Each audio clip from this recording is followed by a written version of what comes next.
Hello, Namaga students. This is Mrs. Srividya from Pon Vidyashram. Let us have a quick recap of yesterday's session. We are seeing about the heat chapter. We read about what is heat, temperature, difference between heat and temperature scales. That is, there are three thermometers that we use it: clinical thermometer, laboratory thermometer, and digital thermometer. Nowadays, we are using digital thermometers. We were also using clinical thermometer before. So the SI unit of the standard unit of heat energy is joule, and the SI unit of, that is the standard unit of temperature, is Kelvin.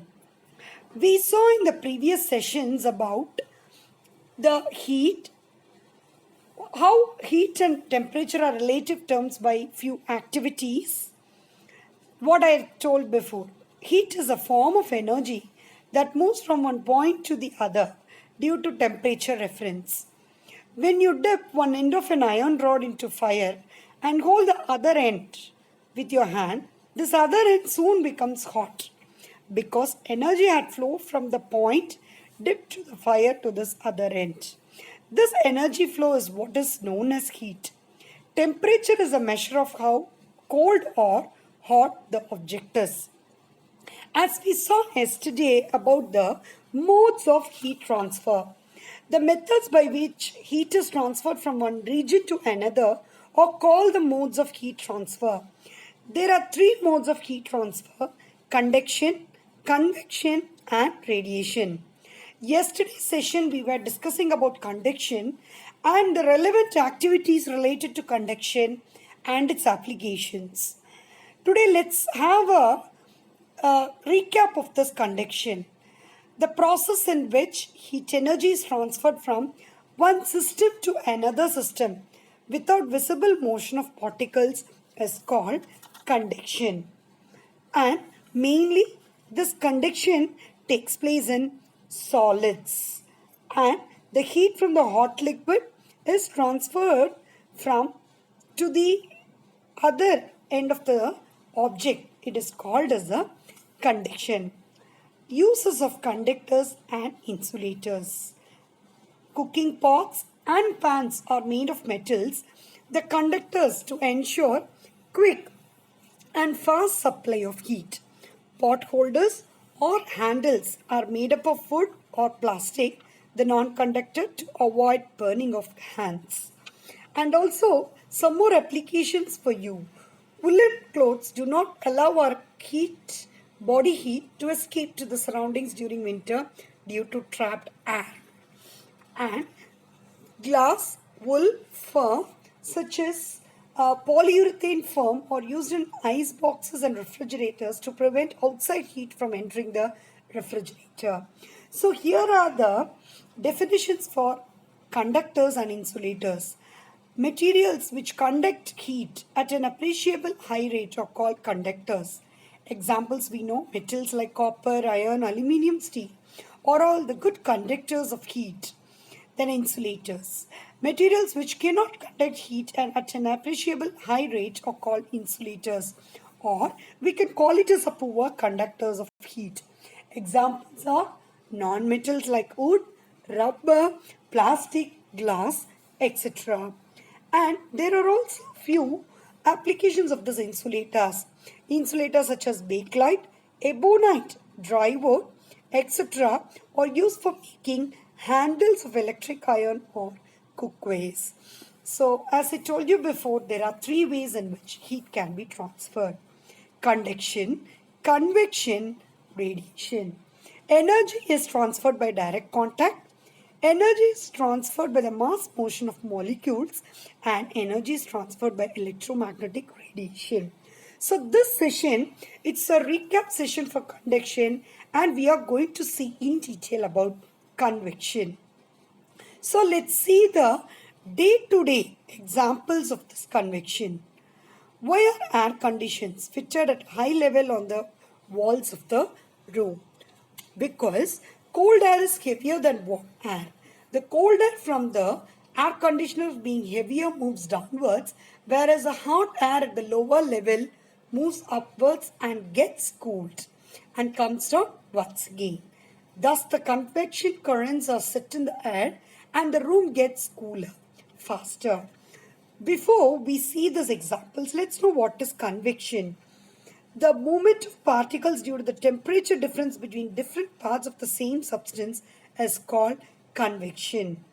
When liquids and gases are heated, the heat is carried from one part to another by actual movement of particles. This movement of particles is due to the temperature difference between different parts of the same substance, that is called convection. Conduction is a mode of heat transfer in which heat passes through a body from its hotter to the colder parts from a hotter body to a colder one in contact with it.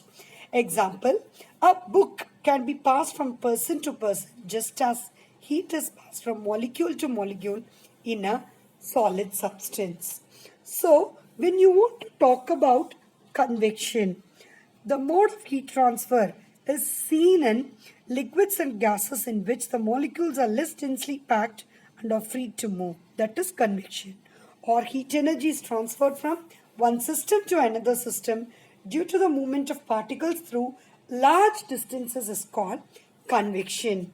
So, a very simple example is that when we boil the water, the hot water rises up and the cold water falls to the bottom. The bottom of a vessel containing water is heated. After some time, the water at the top of the vessel also becomes hot. How does this happen? If a vessel containing water is kept on a flame, the water at the bottom of the vessel gets hot. Since hot water is lighter than cold water, it rises up carrying the heat energy with it. Not only liquids or in fluids, gases, heat transfer from one place to another inside a system takes place through convection. This mode of transfer of heat requires a material medium. The molecules take heat, the heat energy and their kinetic energy increases and they carry heat through large distances. So, the method by which heat is transferred by the mass movement of the liquid or gas, it is called as convection. Now, when we take the example of this convection, I told you the boiling of water. Now, let's see about convection currents.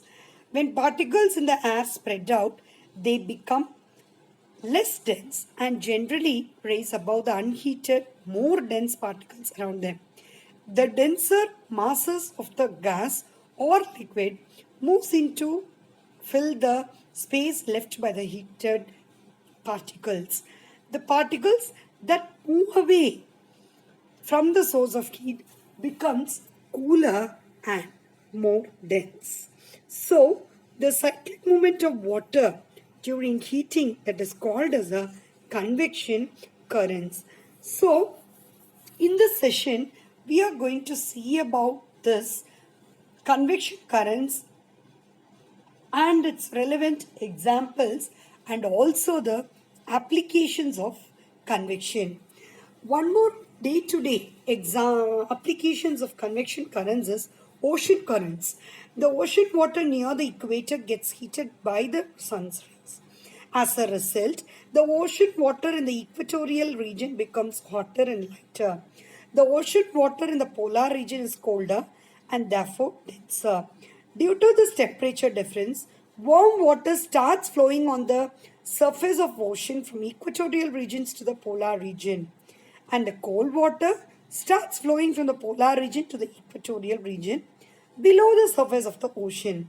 Such flow of ocean water forms ocean currents. Ocean currents helps in maintaining the ocean temperature. I told you in the previous slides about the applications of convection currents in our daily life. One more example is that why are room heaters placed at near the floor of the room? Because air heated by the room heater goes up and the colder air from the higher level comes down and gets heated to go up again. Thus, the convection currents are set in the air and the room gets warmer faster. Now let's see about the application of convection. One important thing is our sea breeze and land breeze, which you had studied in your social. Convection plays a major role in maintaining a moderate temperature in places near the sea. Land masses, beaches, coastal towns or cities heat up much faster than water bodies during daytime and cool down much faster during the night. This difference in temperature sets up a wind pattern. During the day, the warm air above the land rises. The cooler air over the sea flows into to take its place. This gives rise to the sea breeze sometime in the afternoon, which cools the land. In the night, the land cools down much faster than the sea.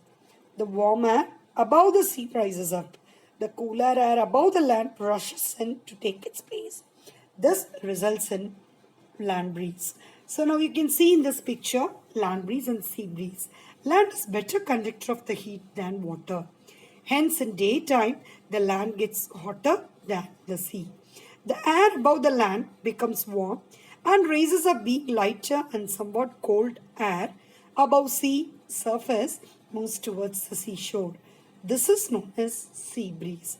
During night, land becomes cooler than water, and so warm air over the water in sea raises up.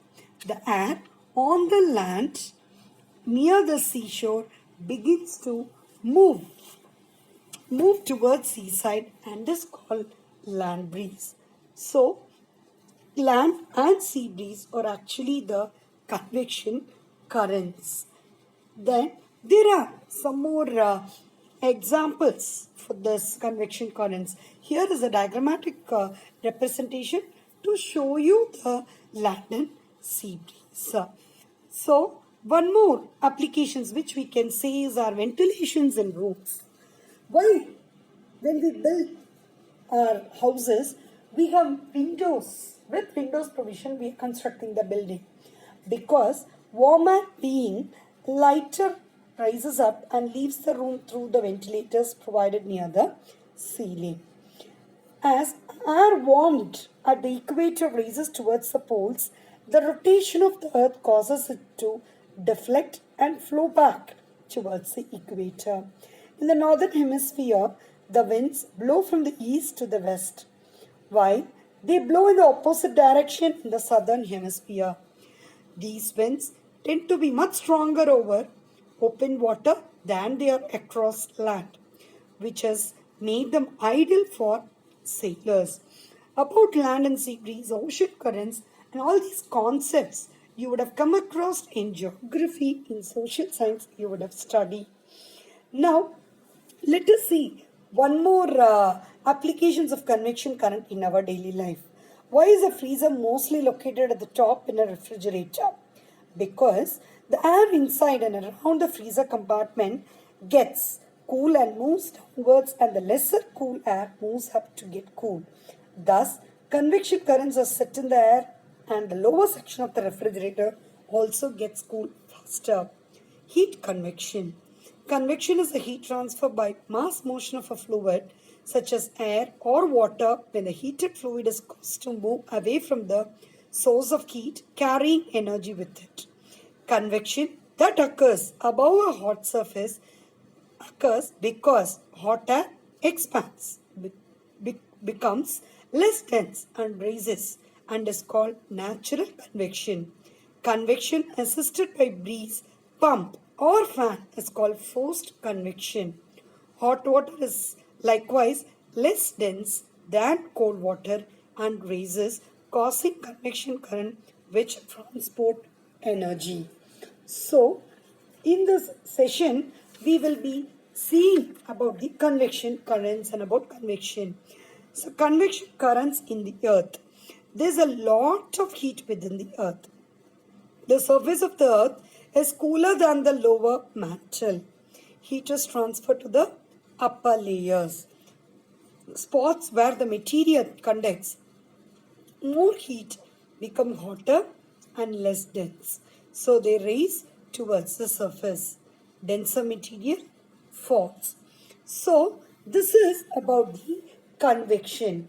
So as we read about conduction takes place in solids, convection will takes place in liquids and gases, and the radiation well is through the gases, and also it is by the natural light energy, that is sunlight. So now let us also see about the examples which I told you before, the ventilations in rooms. Ventilators are provided in the walls of a room near the ceiling, which help to keep the room temperature moderate by continuous circulation of air. The air inside the room gets impure and heated due to our breathing. This hot air rises up and passes out through ventilators, thus allowing space for currents of fresh air from outside windows or doors. That is, warm air being lighter rises up and leaves the room through the ventilators provided near the ceiling. To make up for this, fresh air from outside enters the room through the doors and windows. The convection current so set in the air helps in keeping the air in the room fresh. So now ventilation in a room, land and sea breezes and ocean currents are due to convection currents. Here let me explain you the conversion formula, how to convert Fahrenheit to Celsius and Celsius to Fahrenheit. Fahrenheit is equal to C into 9 by 5 plus 32, and Celsius is equal to 5 into F minus 32 divided by 9. So why F is for Fahrenheit and C is for Celsius. Here we have example 1 and example 2. Convert 86 degree Fahrenheit to Celsius. We know the formula. Just application in the formula. C is equal to 5 into F minus 32 divided by 9. First step, we are supposed to write the formula. Second step is substitution. Third step is writing the answer with the unit. First one, you will convert the Fahrenheit into Celsius, and the second one, we will convert the Celsius to Fahrenheit. When you do this numerical solutions, you are supposed to write the formula, then substitute it.